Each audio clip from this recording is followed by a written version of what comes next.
All right, hi, Mr. Jeffrey. Thank you so much for going through this medium after the troubles that we had through the web, the online web. You ready to start the interview? Yeah, it's certainly going to be better this way, considering that I'm a dinosaur when it comes to using that. So that would be great. Wonderful.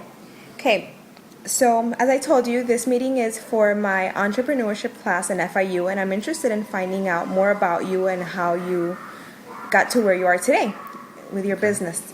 Okay, what were your education, military experience in hindsight? Was it helpful, and in what specific ways? Well, my educational background is a 4-year bachelor degree from Marquette University in Milwaukee, followed directly by a 3-year law degree at the University of Miami. It's all about the U. Anyway, I would say that obviously the law degree has been extremely helpful for me, not just in starting my own law practice, but in venturing out into other types of businesses as well. In part as a deal maker, as a negotiator, as someone who attempts to bring legal services to the table in lieu of capital, so that a company can run smoothly. As you might imagine, one of the major expenses in starting up a company very often can be the legal services aspect. It's something that could be very expensive. So I like to partner up with companies and contribute my time and my advice and my services for taking a percentage. Perfect. In particular, did you have any sales or marketing experience? How important was it, or lack of, to start your firm? I did have sales and marketing experience that stemmed back to my days as a partner at a big law firm. Basically, we were encouraged to learn various different aspects of networking, not much like the social networking of today, but networking the old-fashioned way. And when I started my business, this was extremely helpful because, as you can imagine, if you don't have clients that are willing to pay for your services and you provide services, you're going to be sitting there twiddling your thumbs. So it was definitely something that was very positive for me, having learned from people how to go out and make new connections, to develop relationships, and ultimately garner the business. I see. Describe how you decided to create your firm by starting on your own instead of taking a job for another firm, how I'm guessing you did in the past. Well, when I was in my late 20s, as I became a lawyer, very early on at age 25, and it just seemed like working for other people was a way to get started. But as I came to later realize, year in, year out, working 14, 16-hour days, 5-6 days a week, sometimes 7 days a week, there was no reason why I couldn't do that for myself. And as I got into my 30s and I had a family, it became apparent to me that I was either going to burn out working for other people or that I could burn out working for myself. And obviously it's much a better idea to burn out working for yourself. I'm glad you got started. How much time did it take from conception to the first day of business? How many hours a day did you spend working on it? Well, there's 24 hours in a day, right? Right. So something close to that. Conceptually, it's something I'd wanted to do for a very long time. So I had always kind of been in a planning stage, and I actually had like a writer's style journal that I use to write down ideas as far as different aspects, what areas of law I would start practicing in, what type of clients I would try to go after, what particular individuals or companies I would go after. And over the years, I started developing longer and longer lists. Some of the information became obsolete as my practice matured and as relationships fizzled and new ones developed. But that was a good basis. The second thing I did was I went out and I actually purchased a series of different books on developing your own law practice. And I read the good books, I found them to be very boring. I then decided to read some books on marketing for lawyers and then marketing just for general people that are non-lawyers. That was very helpful. And then finally, I talked to a lot of my peers who had started their own businesses and some older lawyers who I developed friendships with, and asked them for what were the pitfalls that they encountered as they started the new practice. I kind of tried to learn from all this experience that I was gaining through my discussions with them. I think that's great, which is funny, which is somewhat exactly like what I'm doing now. How much capital did it take? How long did it take to reach a positive cash flow and break even sales volume? Okay. Capital-wise, it wasn't so expensive. I'm not manufacturing any goods or anything like that. So my initial overhead was not too expensive. I'd say that initially I put 30 to 40 into the business. I started off very slow with some computers. I found a business suite, executive suites, that made it easier for me because they had most of the furniture, so I only needed some file cabinets and my own computers. They had the phone systems, the T1 line, all the electricity, the CAM, which is a common area maintenance.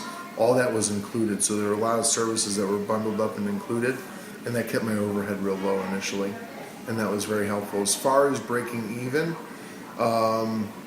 almost from the inception, I got very fortunate. I'd say that I was able to pay myself back within the first 3 to 4 months, and I was already in the positive. But That's awesome. that being said, since then I've done things to expand, which are now causing more outlays of money. But it's all for the best. What was your most triumphant moment, your worst moment?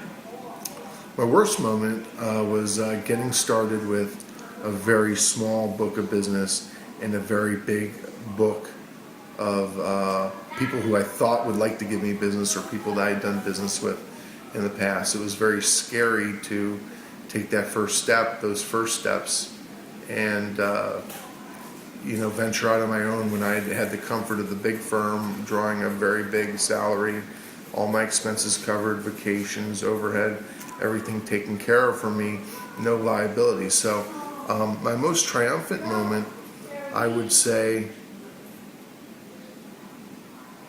that came at the end of my first year when I looked and saw what my gross revenue was and what my profits were anticipated to be without having done the books.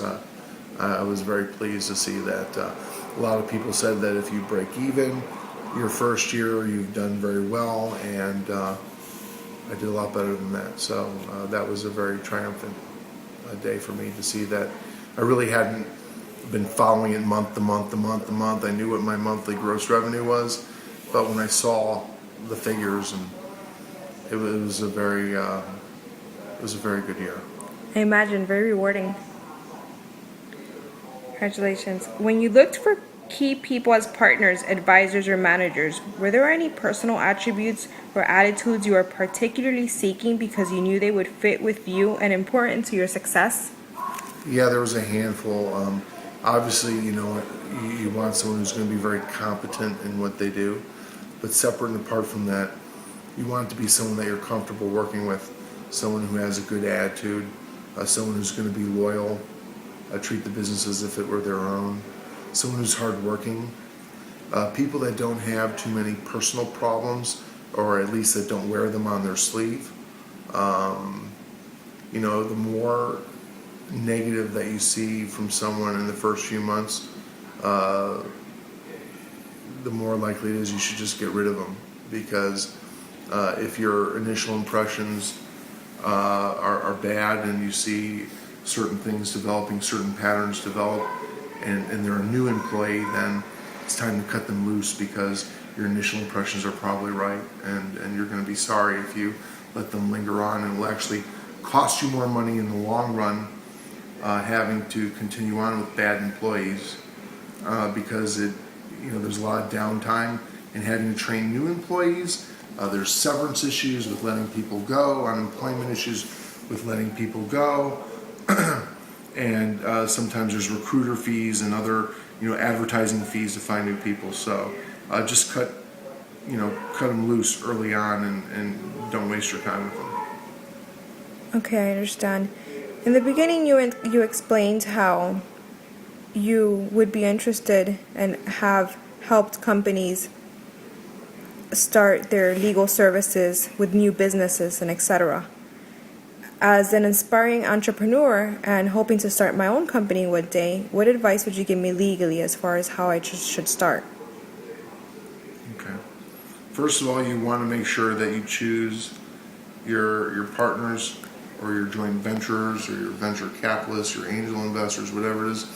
You want to choose them very wisely. You want to make sure that you're dealing with someone who has a very good reputation, so you want to do your due diligence on the actual individual. Is it someone who's going to add value to what you want to do? Is it someone who's going to be someone who can give you good advice, someone that can assist you, someone that's successfully been able to help develop other companies? Secondly, make sure that your documentation is in order. Obviously, you are going to want to have a lot of written agreements in place. There's no such thing as a standard agreement. So, obviously, the venture capitalist is the person who's going to come to you with some written agreements, and you need to read those carefully. But at the same time, you should have competent legal counsel looking that over to make sure that there aren't certain onerous provisions in there that might take advantage of you. For example, be careful for provisions where they might be taking an ownership interest, but be able to somehow dilute your shares or interests. You don't want them to be able to take over your interests. I would just make sure that you look over that documentation very well, and I would suggest that you get a lawyer to help you do that, because the agreements that they tend to use are agreements that they use to take advantage of people sometimes. So be careful of that. Okay, thank you. In the future, as far as your plans as an entrepreneur, have you thought of or are you interested in investing in another company, a new company, as investing your time to help a new starting company in legal matters and being prospectively the board of a new company, part of the board? Well, absolutely. I'm always looking for opportunities to get involved with new companies, to invest in new companies, to invest more so my time than money. But yes, I'm absolutely very interested in that. As a matter of fact, there's a number of things that I'm working on right now in that regard. But it's something that I enjoy. I'm also interested in opening up various new companies that are related to the legal field, but that don't involve practicing law. That's not that I want to discontinue practicing law, because that is my primary passion. But there's other different businesses that are related to the legal profession. I want to get involved in that. And then separate and apart from that, I'm involved in various different real estate ventures, bringing in, for example, individuals from Mexico that want to purchase properties here in the United States, and we put together an LLC for them, and we do different things for them and manage the properties for them. And it involves both me as a business partner and investing money and time with them on the one hand, and it also generates legal fees for me on the other. That sounds good. Wonderful. I hope we can keep in touch and we can have an ongoing relationship. That way, when I'm ready, you can consider me as a future partner, because your knowledge and time would definitely be appreciated. Well, thank you. I appreciate that. Absolutely. All right, thanks, Mr. Jeffrey, for your time. Okay, bye now.